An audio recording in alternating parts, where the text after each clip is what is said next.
올해도 상반기에 참으로 많은 일이 있었죠. 우리나라도 아주 많은 일들이 있었죠.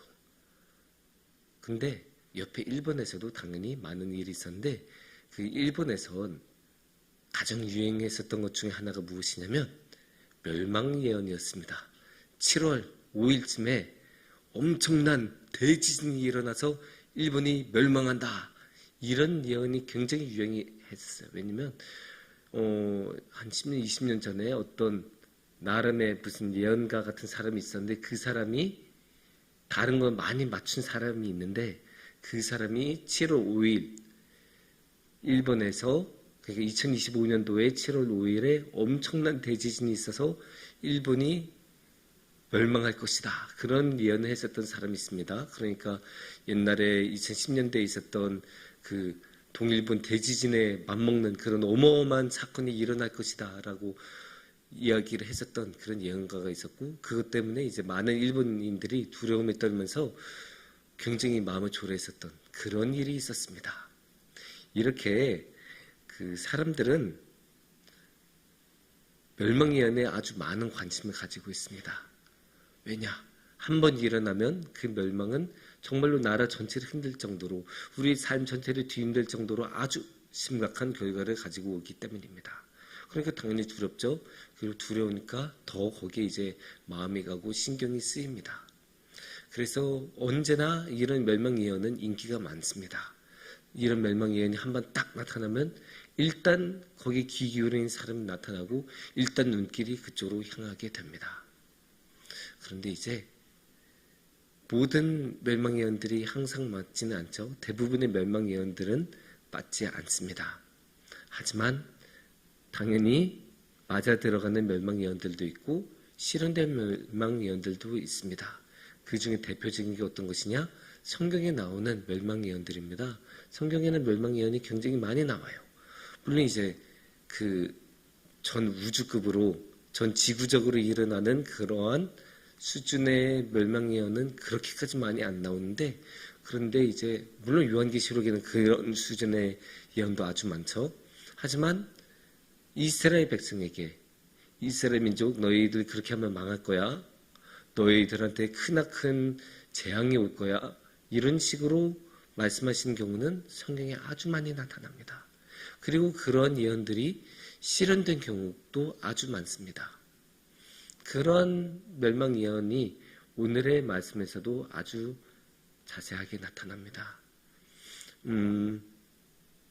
아주 자세하게 나타나는데 2절에 한번 보시면 그 성읍을 에워싸는 날이 차거든 너는 터럭 3분의 1은 성읍 안에서 불사르고 3분의 1은 죄송합니다. 3분의 1은 성읍 사방에서 칼로 치고 또 3분의 1은 바람에 흩으라. 내가 그 뒤를 따라 칼을 빼리라. 그러니까 3분의 1은 3분의 1은 3분의 1은 이런 식으로 세 가지 재앙이 일어날 것이라고 말씀을 해요. 그리고 이게 한 번 더 나오죠. 12절을 보시면 너희 가운데 3분의 1은 전염병으로 죽으며 기근으로 멸망할 것이요 3분의 1은 너희 사방에서 칼로 엎드러질 것이며 3분의 1은 내가 사방에 흩어버리고 또 그 뒤를 따라가며 칼을 빼리라. 이 2절에 관한 말씀은 이제 에스겔 보고 그렇게 사람들 앞에서 시연을 하라는 말이었습니다.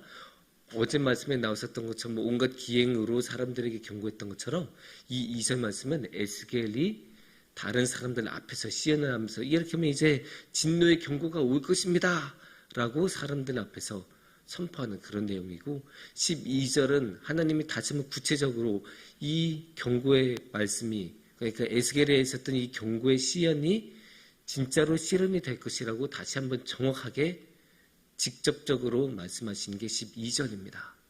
그래서 이게 아주 굉장히 큰 규모의 그런 재앙이라는 것을 알 수 있죠. 3분의 1은 전염병으로 죽고 3분의 1은 칼, 그러니까 전쟁 같은 거 일어나서 사람들이 칼에 맞아서 죽는 그런 경우고 또 마지막 3분의 1은 이제 흩어져서 고향을 떠나서 살 수밖에 없는데 그 고향을 떠난 사람들도 거기서 편하게 산 게 아니고 거기서도 쫓김을 당하면서 칼에 맞아서 죽는다. 이런 아주 큰 그런 경고를 하고 있습니다. 근데 이 앞서 한 번 더 아주 또 심각한 끔찍한 경고의 말씀을 우리가 10절에서 볼 수 있습니다. 그리한즉 네 가운데서 아버지가 아들을 잡아먹고 아들이 그 아버지를 잡아먹으리라. 내가 벌을 네게 내리고 너희 중에 남은 자를 다 사방에 흩으리라. 굉장히 끔찍하죠. 두 가지로 볼 수 있어요. 한 가지는 존속 살해가 일어나요. 가족끼리의 살인만큼이나 끔찍한 게 없어요. 존속 살해가 일어날 것이라고 하고, 또 한 가지는 이제 식인이 일어난다고 합니다. 너무나 끔찍한 말씀인데 이런 끔찍한 재앙이 올 것이라고 합니다.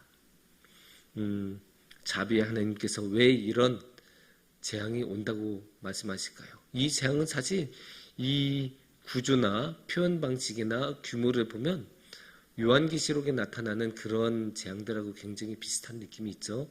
규모는 이제 조금 더 작아요. 왜냐하면 이스라엘 민족에게 집중된 것이니까 조금 더 작지만 이 3분의 1, 3분의 1, 3분의 1이라고 말하는 그런 표현 방식이 요한계시록하고 굉장히 닮았죠.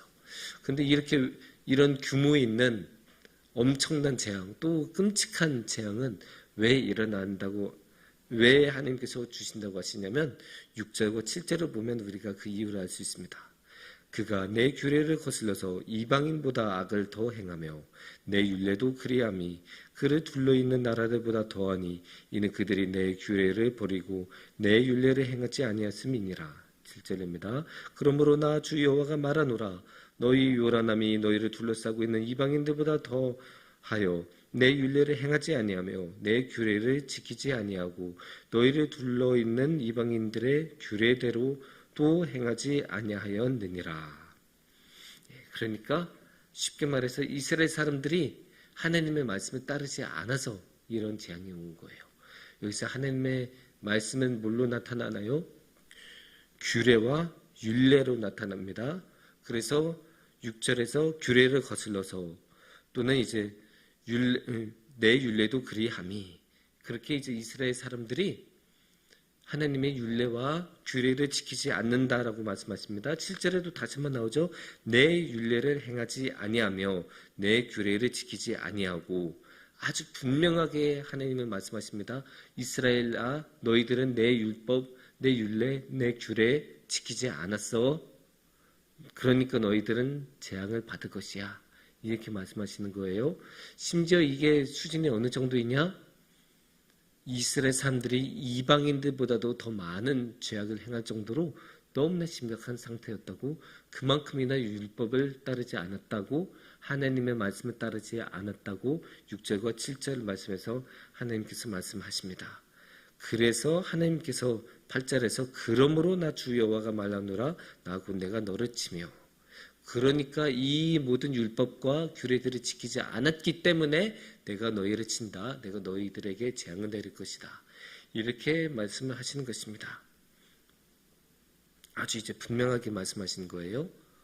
그래서 이제 이 정도면 이제 왜 재앙을 당하는지, 또 어떻게 재앙을 당하는지 아주 소상하게 알려주셨다고 말씀할 수 있습니다. 하지만 그래도 여기엔 다행인 측면이 있습니다. 무엇이 다행인가 하면 13절을 보면 우리가 그 이유를 알 수가 있습니다. 이와 같이 내 노가 다한즉 그들을 향한 분이 풀려서 내 마음이 가라앉으리라.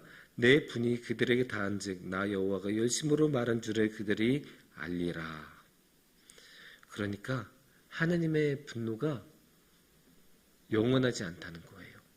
쭉 계속 이스라엘 백성에게 계속 이어지지 않고, 여기 13절에서 말씀하신 것처럼 내 노가 다한즉 그들을 향한 분이 불려서, 하나님이 당연히 화나시죠. 진노가 있으시죠.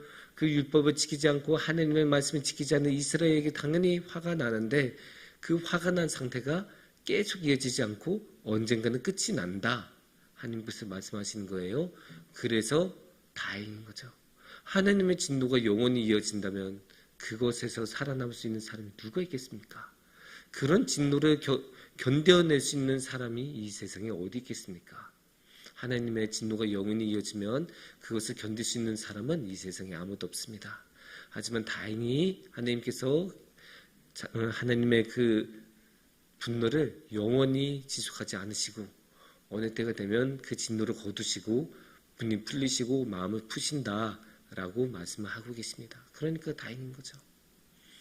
그리고 또 한 가지 다행인 게 있어요.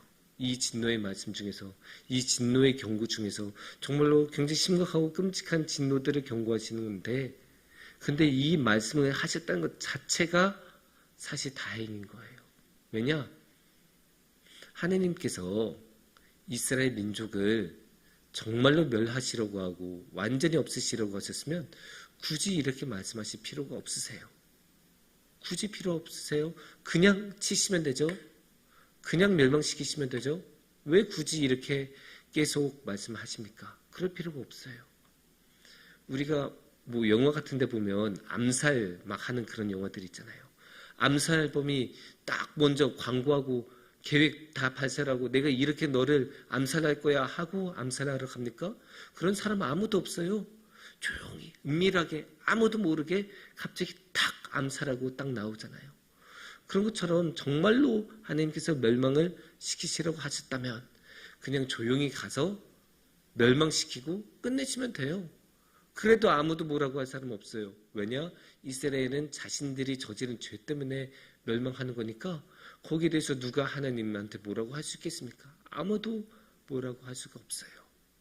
아무도 뭐라고 할 수도 없는데 그럼에도 불구하고 하나님이 이렇게 진노의 경고를 던지시고 경고의 말씀하신다는 것 자체가 아직은 이스라엘 백성에게 마음이 있다는 거예요. 이스라엘 백성들이 마음을 돌이키고 그래도 그 마지막 순간에 마음을 돌이켜서 율법을 다시 행하고 하나님의 말씀을 듣기를 바라시는 거죠. 하나님도 이 진노를 하고 싶지 않으시니까 그래도 이스라엘 사람들이 살았으면 하는 마음이 있으시니까 이런 진노의 경고를 하시면서 또 에스겔 보고 그 진노의 경고를 하라고 시험까지 시키시면서 경고를 이스라엘 민족에게 전하시는 거예요. 끝까지 기회를 주시고 다시 한번 기회를 주시고 이스라엘 사람들이 살아나기를 원하시는 것이죠. 여기서 이제 우리가 하나님의 큰 이 자비하심을 볼 수 있어요. 우리 같으면 그냥 멸망시키고도 남았을 텐데 하나님은 다시 한번 기회를 주시고 어떻게든 살리고 싶어 하시고 그래서 예언자까지 보내시면서 경고의 말씀을 던지시는 것 아니시겠습니까? 여기서 우리는 하나님의 크신 은혜를 봅니다. 그리고 그 크신 은혜가 우리에게도 임할 수 있다는 것을 생각할 수 있습니다. 왜냐? 우리라고 해서 이스라엘 민족보다 죄를 덜 지는 것 아니지 않습니까? 우리도 이스라엘 민족만큼이나 하나님의 말씀 안 듣고 율례대로 규례대로 행하지 않은 경우 많습니다. 그렇기 때문에 우리 또한 이스라엘 민족만큼이나 똑같이 재앙을 받고 처벌을 받고 형벌을 받아야 되는 민족인데 하나님께서 우리에게도 기회를 주시고 우리도 사랑해 주셔서 우리도 다시 한번 살아나갈 수 있도록 허락해 주십니다. 그런 하나님을 믿고 그런 하나님을 붙들고 그런 하나님과 함께 나아가는 우리 성도님들이 되셨으면 좋겠습니다. 그래서 언제나 주님만을 바라보고 주님과 함께 하기를 축원합니다. 기도하겠습니다.